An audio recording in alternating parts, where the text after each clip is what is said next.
This is going to be the first one of the vlog style content that I'm going to be doing for a while, interspersed with my regular kind of project videos. So come on, let's get to the hobby desk, do some hobby together, grab a cup of tea and have a chat. See you after this.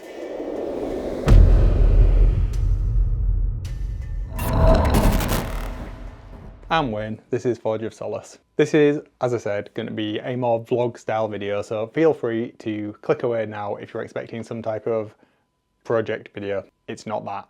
I will get back to that in the near future though. And I suppose this is something of a spiritual follow-on to the Tyranid video that may or may not have gone live yet, because I don't know where this is going to fit inside of the videos that I've been working on. Anyway, as I say, I'm going to sit down, do some hobby, and I'm going to talk for a little while at you, or whoever's listening to this. If you are subscribed, thank you very much. If you're not subscribed, then do consider giving me a sub. There'll be various hobby content, hopefully more authentic style, none of this 24-hour challenge guff that's on other channels. And unless I'm really lucky or bored, I won't be painting Titan anytime soon, even though it's definitely on the list of things to do, but only if I can paint it Dark Angels. One of the things that's been on my mind, or not on my mind, this is something that's happened fairly recently. It has happened in the past before, but I've struggled with it quite recently. I finished my largest project for a while, which took me around 3 years, and it was my Maggot-Kin army, and I'm very happy with it. It took me a couple of years to do it. Which, yes, I know does seem a long time when we're talking about years of working on a project, but sometimes that's the reality of it, isn't it? You know, life, especially if you're at a certain point and have children, a career, and all the other things, painting the entire army can take a while. Hell, even painting a kill team can take some of us a little while. Yes, I'm not the fastest painter in the world, but that's got me thinking kind of how can I better structure my hobby time, and I've got a few videos coming up about how I structure my projects and such. So I'm on to my next army for Age of Sigmar. Now that's not to say that I don't love 40k stuff and kill team. I mean, it's mostly kill team that I do love in that, but I love the 40k universe. Anyway, this is by the by. I'm trying not to get off track. Perhaps I should have had a script, but I digress. Let me get to it. So my second army project for Age of Sigmar is my Slaves to Darkness. Now I built everything that I'm going to have in my army, other than Be'lakor and Archaon. I know you're saying you shouldn't have both of those in the same list, but you know, I tend to just build and paint everything in a range, and then I've got everything should I want it, and I like it. I like to have the consistency. But anyway, so it's all built, it's all primed and ready to go. Now, going from one huge army project where I basically did the previous Flesh Eaters Courts range, which wasn't huge, onto the Maggot-Kin for AOS 3. And then I've gone straight from that into another somewhat large project in the Slaves to Darkness. Now, at the time of recording this, it's the start of March 2024, and I've stalled. I've had everything done for the past, or ready to go for the past, what, 3 weeks now, 4 weeks, and I've just not had the motivation to hobby. And I've kind of somewhat forced myself this week, or today even, to try and get back into hobby without going into a massive project. And I think that's what's stopping me. It's daunting me, really. So what I'm going to do is I'm going to work on my Tyranid kill team with a centerpiece mini. This bad boy, this one's 3D printed, but the rest of the kill team is GW miniatures, so I can play it in store should I want to. And I've already got the killer scheme because I think that video will have probably gone live before this one, where I did the scheme from my High Fleet Metallicus a while back. And that's how I'm going to paint these. So I think rather than tackling an entire range project, I'm going to work on something smaller cleanse the palate, as it were, and try and get myself back into the hobby just because, to be honest, hobbying has not been fun. Again, I found myself hobbying for the wrong reasons, which isn't fantastic. Now, I think we all occasionally get into that rut of either having to do stuff for games if you're an avid player of whatever gaming system it is. I'm not saying it just needs to be Games Workshop.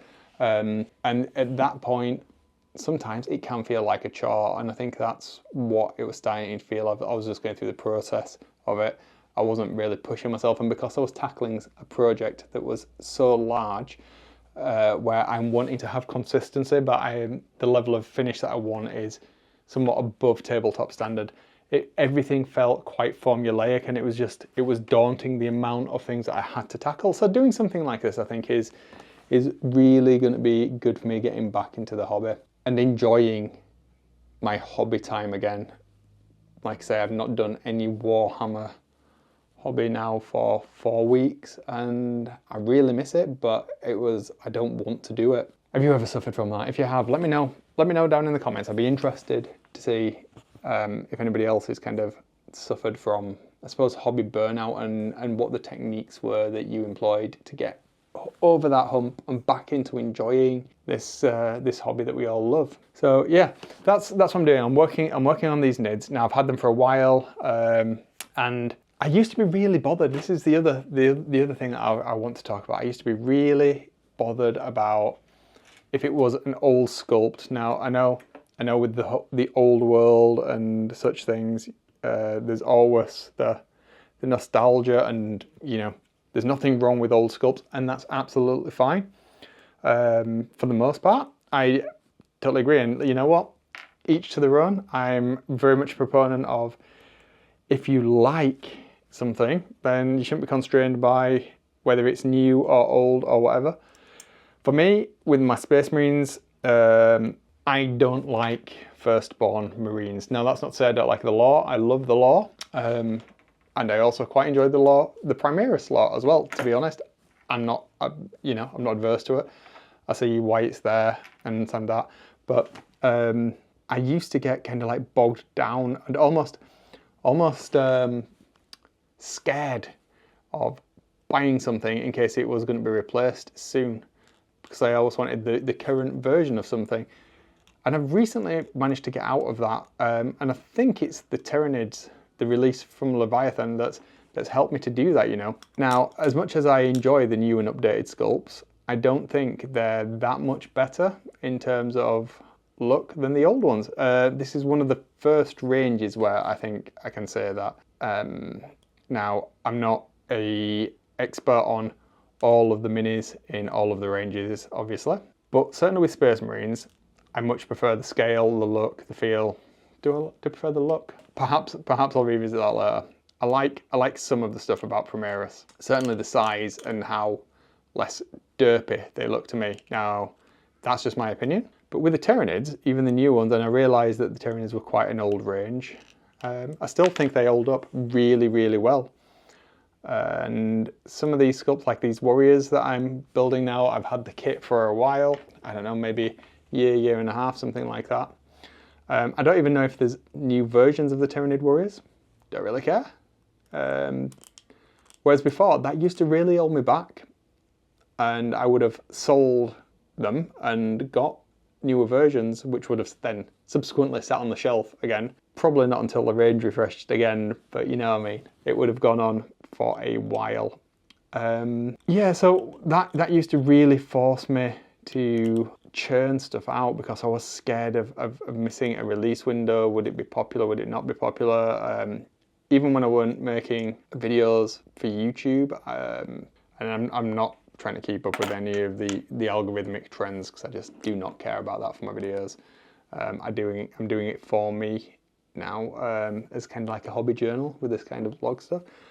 Yeah, even then it was kind of, oh no, the only thing I can paint now if I want to get anybody viewing it and comment on it is whatever the current flavour of the month is, whereas now, just do not care. I just wanted to paint my Tyranids because, you know what, I've not painted any in a long while, like I said in that the other video where I've done the scheme for these. So this is something a little bit different, and to be honest, these sculpts really look good. termagants. The ones that I'm not overly keen on is the gene stealers, but I only have 4 of them because I think that's all I can have in the kill team. So Future Wayne here, that'll be 5 gene stealers in the fire team, not 4. Don't know what I was thinking, don't know when that was changed, but I found out after. It's alright, managed to get another one, prime it, everything's good, project's still on track. Right, with that said, let's get back to it. So the final thing I want to talk about today, other than this hobby reset, as it were, is feeling like I can't paint certain miniatures because of reasons. So earlier today, my wife rocked in. She was like, "Oh, you're painting Bellicor now?" Yeah, because she bought me Bellicor, not last Christmas, the Christmas before. So I've had him for over a year now, 3 months at this point. I will paint him because it'll be part of the Slaves to Darkness army. But when she was asking me that, it's like, I don't want to paint him bad because you bought him for me, and I'm putting these false barriers in my way of doing certain things. And I did this with the Great Unclean one, which I've recently just done. I never felt good enough to be able to tackle that particular mini because it was almost like my god model, my Jesus mini, and that can be hugely intimidating. And even though Bellicor is not that for me, I really want to paint it. I really love the model. That's why my wife bought it for me. Before I even got on the whole Slaves to Darkness army situation, I was just going to paint it for funsies. But because she's bought me it, I want to paint it as well as I can. So now it's kind of like, I need to level up my painting techniques. And all of these things are just you don't need to be putting more barriers in the way, do you? It's nuts. So I'd be really interested. Let me know down in the comments, or reach out to me however you want through the social medias, or how you lot tackle that kind of I won't say it's like mental block situation. It's an odd one, isn't it? Because it's completely self-imposed, absolutely 100% self-imposed. But it is what it is. I'm not going to ramble on too long because this is going to be like 15 minutes at this point. So I'll leave it there. I built some nids. I'm building some nids. And yeah, how do you guys cope with it? Do you have that problem? Do you not have that problem? Am I the only one that seems to be like messing myself up, and I should just be enjoying my hobby, and I'm not enjoying my hobby because all of these reasons?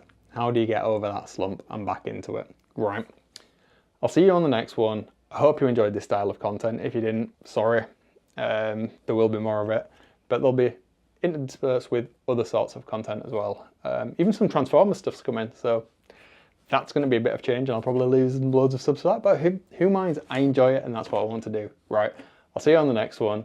Have a great time. See ya.